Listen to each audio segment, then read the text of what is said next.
Hello everyone, I hope कि सब लोग बढ़िया होंगे। तो लास्ट लेक्चर में हम लोगों ने डिस्कस किया कैश फ्लो स्टेटमेंट का पूरा फॉर्मेट। आज वाले लेक्चर में हम ऑपरेटिंग एक्टिविटीज़ के बारे में डिस्कस करने वाले हैं। ऑपरेटिंग एक्टिविटीज़ के जहां भी हमने सटार लगाए थे उन सटार को डिस्कस करने वाले हैं।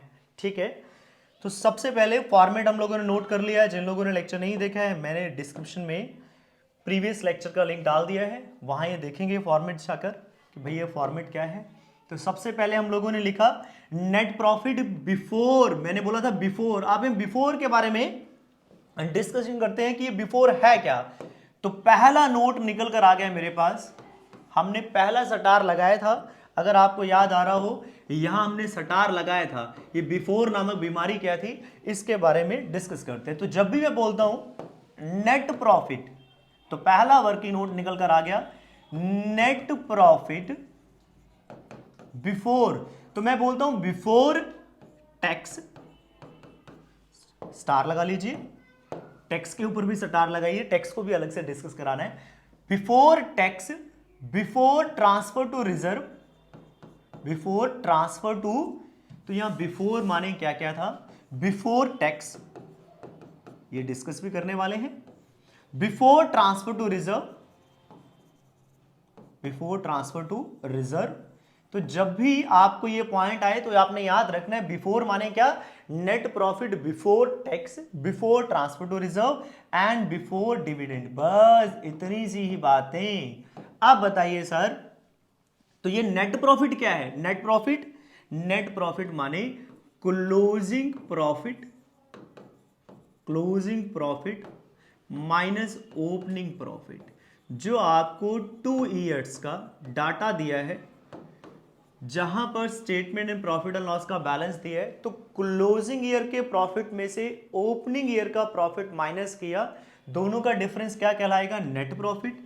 नेट प्रॉफिट में क्या ऐड कर देंगे सर? टैक्स ऐड कर देंगे।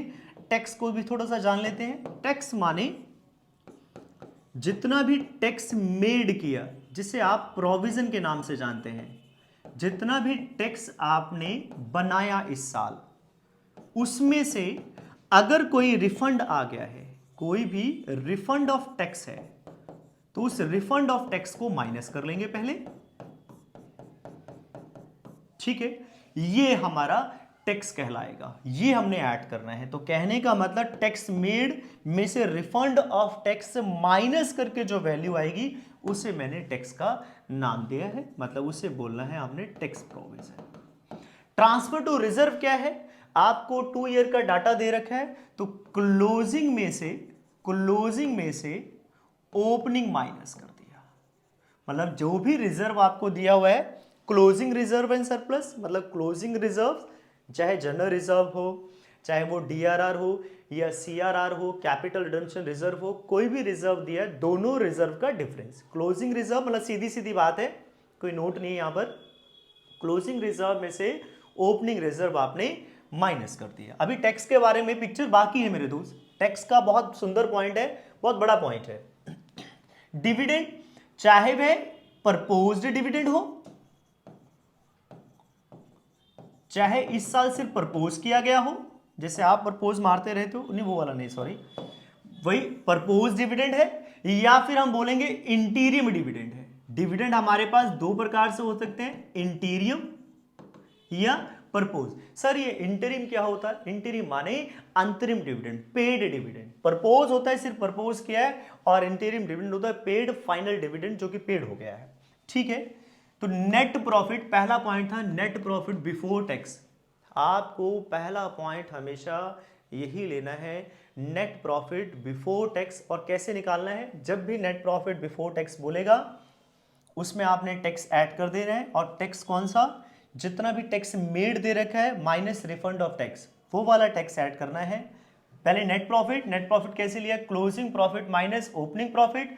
उस क्लोजिंग प्रॉफिट में से ओपनिंग प्रॉफिट माइनस करके जो आया, प्लस कर दिया टैक्स, प्लस कर दिया रिजर्व, और फिर प्लस कर दिया डिविडेंड। डिविडेंड कोई भी हो, चाहे प्रपोज हो चाहे इंटीरियम हो। तो ये 3 बातें, ये 3 पॉइंट आपने ऐड कर देने, और है भी कुछ नहीं बेटे, सीधी सीधी बातें हैं बाकी। तो अभी हम टैक्स के बारे में और जिक्र करते हैं। हमने यहां पर लिखा टैक्स, तो मुझे ये तो पता लग गया कि नेट प्रॉफिट बिफोर टैक्स क्या होता है ना, बिफोर टैक्स, बिफोर रिजर्व। मैंने बोला बिफोर के कई मतलब निकल कर आ गए, अब आपको समझ आ गया होगा। Before tax, before reserve and before dividend, मतलब कि तीनों ऐड कर लेने हैं। और कैसे निकालने अभी मैंने आपको बता दिए, ठीक है।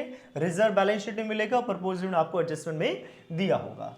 अब बात करते हैं भाई हम लोग टैक्स के बारे में। टैक्स के बारे में खास कोई पॉइंट है? खास पॉइंट क्या है हमारे पास?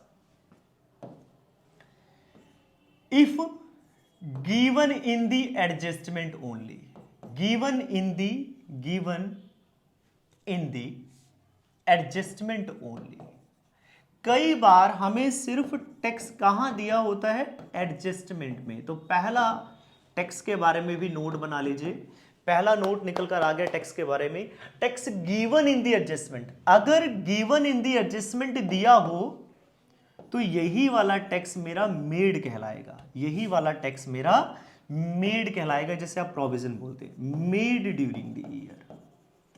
आप ध्यान से देखिए, आपने टैक्स दो जगह लिखा, एक तो मैंने पहले पॉइंट में बताया नेट प्रॉफिट में। ध्यान से देखिए, यहां भी इनकम टैक्स पेड लिखा हुआ है, यहां भी इनकम टैक्स पेड लिखा हुआ है, ध्यान से देखिए। हां जी मेरे दोस्त, यहां भी इनकम टैक्स लिखा हुआ है। तो कहने का मतलब जो ऊपर आपने ऐड किया मेड, जो यहां ऐड करते हैं उसे नाम दे दिया मैंने मेड का। आपकी काम वाली मेड नहीं है भाई, मेड माने बनाया, मेड का नाम दे दिया। और जो नीचे लिखना है इसको पेड का नाम दे दिया, नीचे जो टैक्स लिखना है उसको पेड का नाम दे दिया। तो made add and paid minus, made ऊपर ऐड होगा नेट प्रॉफिट निकालते हुए, और पेड हमेशा माइनस होगा कैश फ्रॉम ऑपरेटिंग एक्टिविटीज निकालते हुए, ठीक है।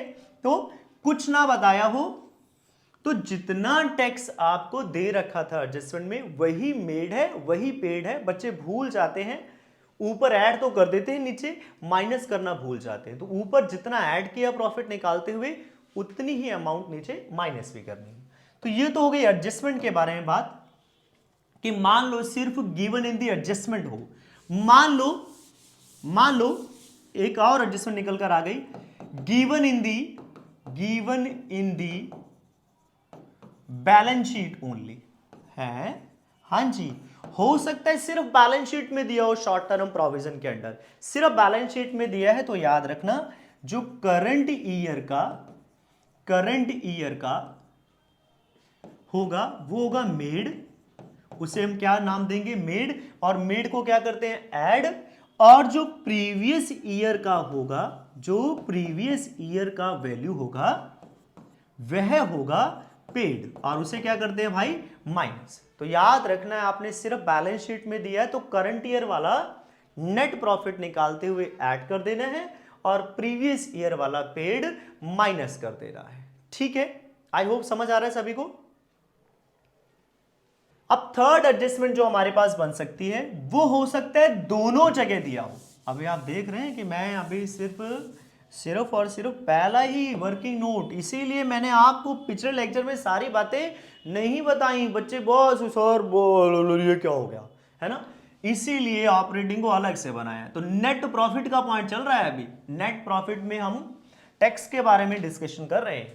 टैक्स के बारे में पहला पॉइंट बताया सिर्फ एडजस्टमेंट है, एडजस्टमेंट में दिया है तो वही मेड है, वही पेड है। दूसरा पॉइंट बताया given in the balance sheet, current year का मेड, प्रीवियस ईयर का पेड। मेड ऊपर ऐड होगा नेट प्रॉफिट में, मेड ऐड होता है नेट प्रॉफिट में, हमने जाना, और पेड नीचे माइनस होता है। अब हम बात करते हैं given in the adjustment, given in the adjustment में भी दिया है, given in the adjustment and balance sheet दोनों जगह दे दिया। अब आपको फंसाने की कोशिश कर रहा है। बेटे फंसना नहीं है, वह बुलाती पर जाने का नहीं मेरे दोस्त। आपने क्या करना है, उस कंडीशन में अकाउंट बना लेना है, उस कंडीशन में आपने टैक्स अकाउंट बना लेना है। प्रोविजन फॉर टैक्स अकाउंट बना लेना है, प्रोविजन फॉर टैक्स कह देते हैं, टैक्स बोल देते हैं, या इनकम टैक्स पेबल बोल देते हैं। तो कैसे बनाएंगे सर प्रोविजन फॉर टैक्स? तो हमारे पास लाइबिलिटी है तो बाय बैलेंस ब्रॉट डाउन, जो भी आपको बैलेंस शीट में, पहले हम बात कर रहे हैं, मैंने कहा दोनों जगह दिया है, तो बैलेंस शीट में तो क्या दिया होगा, ओपनिंग और closing, opening balance by balance brought down और to balance carried down, to balance carried down, closing वाला टू बैलेंस कैरिड डाउन जो बैलेंस शीट में दिया है, और जो बैलेंस शीट में ओपनिंग बैलेंस है प्रीवियस ईयर का वो by balance brought down, closing to balance carried down. तो बैलेंस शीट का काम तमाम हो गया, रह गई एडजस्टमेंट। अब एडजस्टमेंट में क्या देगा? एडजस्टमेंट में आपको या तो वो टैक्स मेड देगा कि भैया इतना टैक्स इस ईयर बनाया है, या फिर कहेगा इतना टैक्स पेड किया है, या तो बोलेगा टैक्स प्रोवाइडेड, मतलब कि मेड। टैक्स प्रोवाइडेड इस वर्ड का यूज किया जाता है, तो टैक्स प्रोवाइडेड या मेड ड्यूरिंग द ईयर, या फिर लिखेगा tax paid during the year. तो अगर हमारे पास पेड दे रखा होगा तो एंट्री क्या हो गई भाई? पेड दे रखा होगा तो एंट्री हो गई tax account debit to bank, मतलब कि टू बैंक। पेड दे रखा होगा तो एंट्री हो जाएगी, तो मान लेते कि जैसे 6,000 था, ये 9,000 था और ये 5,000 था। अगर ये पेड दे दिया, ये ओपनिंग क्लोजिंग बैलेंस शीट से मिल गए, ये ओपनिंग क्लोजिंग बैलेंस शीट से मिल गए, ये पेड दे दिया, तो बैलेंसिंग फिगर क्या आ जाएगी? बैलेंसिंग फिगर आ जाएगी statement and profit and loss, मतलब कि मेड ड्यूरिंग द ईयर। क्या आ जाएगी? मेड। कितनी आ गई सर? 5 और 9 हो गया 14, 14 में से 6 घटाया तो 8,000। तो कहने का मतलब 8,000 हो जाएगा मेड। तो मेड कहां जाता है? मेड सर नेट प्रॉफिट में ऐड हो जाएगा, मेड नेट प्रॉफिट में ऐड हो जाएगा और पेड नीचे माइनस हो जाएगा। ऐसा ही ऐसा कर सकता था, हो सकता है आपको मेड दे देता, बोल देता टैक्स प्रोवाइडेड, तो क्या मतलब हुआ? 6 और 8 14,000, फिर हम कैसे निकाले थे? 14 आ गया, 14 में से 9, तो बैलेंसिंग फिगर क्या आ जाती? फिर बैलेंसिंग फिगर ये वाली आ जाती।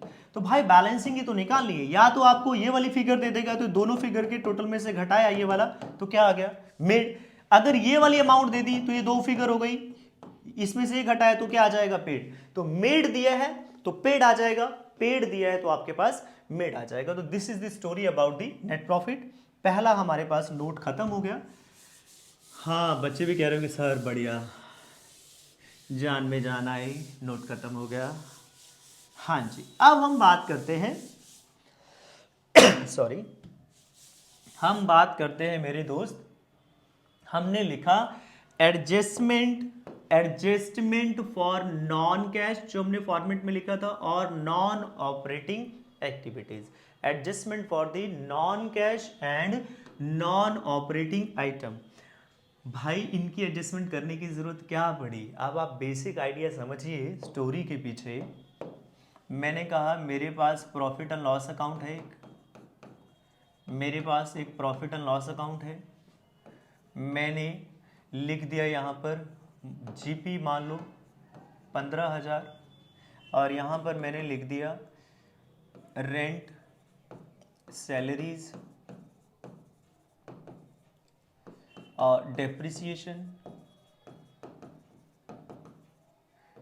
4,000, 2,000, 1,000, और बैलेंसिंग फिगर आ गई मेरे पास 15,000 में से घटा लीजिए 4, 2, 6, 1, 7, ये आ गया 8,000। ये आ गया मेरे पास ऑपरेटिंग प्रॉफिट, ये आ गया मेरे पास ऑपरेटिंग प्रॉफिट। ठीक है, इस ऑपरेटिंग प्रॉफिट में से क्या क्या और घटाते हैं सर? अभी फाइनेंशियल एक्सपेंस रह गए मेरे पास। कौन से एक्सपेंस रह गए दोस्त? सर इंटरेस्ट ऑन डिवेंचर रह गया, इंटरेस्ट ऑन डिवेंचर रह गया। तो मान लो इंटरेस्ट ऑन डिवेंचर आपने दे दिया यहाँ पर 3,000, ठीक है। और एक एग्जांपल ही क्रिएट करनी थी, क्रिएट कर ली, और मेरे पास आ गया नेट प्रॉफिट। तो भाई हमारे पास क्वेश्चन में दिया क्या है? हमारे को जो क्वेश्चन में दिया होता है वो ये वाली अमाउंट दी होती है, नेट प्रॉफिट दिया होता है। क्या दिया होता है हमें? नेट प्रॉफिट दिया होता है। टैक्स होता तो टैक्स से माइनस हो जाता। मान लो ये वाली फिगर दी होती है, ये वाली फिगर दी है, मैंने बोला मुझे कैश फ्रॉम ऑपरेटिंग प्रॉफिट निकाल कर दिखाइए, मतलब ये वाला प्रॉफिट निकाल के दिखाइए। तो ये वाला प्रॉफिट कैसे आएगा सर? नेट प्रॉफिट में अगर मैं ये नॉन ऑपरेटिंग वाला पोर्शन ऐड कर दूं, मैंने क्या बोला? Non operating. नॉन ऑपरेटिंग किसे कहा गया है? वे सारे के सारे एक्शंस जो कि ऑपरेशन का हिस्सा नहीं है, या मैं कह दूं वो हिस्सा किसका है? फाइनेंसिंग का है। जैसे मैंने बोला इंटरेस्ट ऑन डिवेंचर, तो इंटरेस्ट ऑन डिवेंचर किसका हिस्सा है? डिवेंचर किसका पार्ट है सर? फाइनेंसिंग का। तो ये क्या हो गया मेरे पास? नॉन ऑपरेटिंग, है ना। फाइनेंशियल एक्सपेंसेस सारे क्या है? फाइनेंसिंग एक्टिविटी के पार्ट है। इंटरेस्ट ऑन डिवेंचर तो ये किसका पार्ट है? या इंटरेस्ट ऑन बैंक लोन ये किसका पार्ट है? सारे के सारे ये नॉन करंट लायबिलिटी का पार्ट है। और नॉन करंट लायबिलिटीज कहाँ आती हैं? लास्ट लेक्चर में डिस्कस किया हमने, फाइनेंसिंग में आती हैं। इसीलिए मैंने क्या किया, मेरे पास मैंने तो निकालना था ऑपरेटिंग, तभी तो इसे इनडायरेक्ट मेथड बोला गया। इनडायरेक्ट सीधी ये वाली अमाउंट देता ही नहीं कि भैया जो जो माइनस करनी थी कर लो, सीधी बोलता ही नहीं है। डायरेक्ट मेथड है ही नहीं, इनडायरेक्ट है। तो इनडायरेक्ट क्या हुआ? नेट प्रॉफिट दिया था 5000, नेट प्रॉफिट में मैंने बोला ऑपरेटिंग प्रॉफिट निकालो, तो क्या करोगे सर? नेट प्रॉफिट में मैं इंटरेस्ट और डिवेंचर ऐड कर दूंगा, इसीलिए हम नॉन ऑपरेटिंग आइटम को ऐड करते हैं। तो मैंने 5000 में क्या ऐड कर दिया सर? 3000, ये तो हो गया नॉन ऑपरेटिंग। अब मैंने बोला कि मुझे तुम कैश फ्रॉम ऑपरेटिंग प्रॉफिट बताओ। क्या बोला मैंने? कैश फ्रॉम ऑपरेटिंग बताओ। तो सर हमने तो ऑपरेटिंग निकाल लिया, यहां पर पहुंच गए हम। अब डेप्रिसिएशन क्या कैश देते हैं किसी को? क्या डेप्रिसिएशन, हम इस पर डिबेट रहता है, कई लोग बोलते हैं कि sir depreciation is not the part of operation. तो पहले से बताना चाहता हूं, depreciation is a part of operation, operating activity का हिस्सा होता है, पर नॉन कैश आइटम होती है। कौन सी आइटम होती है भाई? Non cash. मैंने डेप्रिसिएशन किसी को दिया है क्या? कोई था वहां पर जिसको पेमेंट करनी थी? नहीं ना। मैंने बोला कैश, पहले तो निकाला ऑपरेटिंग प्रॉफिट, अब मैंने बोला कैश प्रॉफिट निकाल के बताओ। तो 8000 में क्या डेप्रिसिएशन किसी को दिया था? नहीं। तो मैं क्या कर दूंगा सर? 1000 को ऐड कर दूंगा, तो मेरे पास क्या बन जाएगा? कैश प्रॉफिट बन जाएगा। क्या बन जाएगा? Cash profit. हमें चाहिए था cash from operating activity, profit नहीं चाहिए था, सिर्फ क्या चाहिए था? कैश फ्रॉम ऑपरेटिंग, मतलब कैश को, मतलब जो प्रॉफिट चाहिए कौन सा चाहिए? कैश वाला प्रॉफिट चाहिए। तो ये तो आ गया ऑपरेटिंग प्रॉफिट, मुझे क्या चाहिए? कैश ऑपरेटिंग प्रॉफिट, मतलब कैश वाला ऑपरेटिंग प्रॉफिट। तो मैंने डेप्रिसिएशन को देखा, ये तो मैंने सर किसी को दिया ही नहीं था, इसलिए मैंने डेप्रिसिएशन को क्या कर दिया? ऐड बैक कर दिया। डेप्रिसिएशन को क्या कर दिया? ऐड बैक कर दिया। सैलरी, हाँ ये तो पे की है। रेंट, हाँ ये तो पे किया है, इसलिए मैंने इनका कुछ नहीं किया, क्योंकि ये तो ऑलरेडी ही, जब मैंने प्रॉफिट निकाला होगा तो ऑलरेडी ये माइनस हो रखे थे। तभी तो मैंने बोला इनडायरेक्ट मेथड। दोबारा से समझिए, मेरे पास नेट प्रॉफिट दे रखा था, इंटरेस्ट ऑन डिवेंचर क्या है? नॉन फाइनेंसिंग, मतलब नॉन ऑपरेटिंग। किसका पार्ट है? फाइनेंसिंग का, तो इसलिए क्या हो गया? Non operating. तो इसे तो फाइनेंसिंग में लेना चाहिए, इसीलिए मैंने इसको ऐड बैक कर दिया। डेप्रिसिएशन क्या है? Non cash item. तो हमारे पास पॉइंट क्या है? Adjustment for non cash and non operating item. वे सारी की सारी आइटम जो कि या तो ऑपरेटिंग नहीं है या फिर वो कैश में नहीं है, वो सारी ऐड हो जाएंगे। तो एग्जांपल देख लीजिए, अब मैंने कुछ एग्जांपल भी दिए हुए हैं।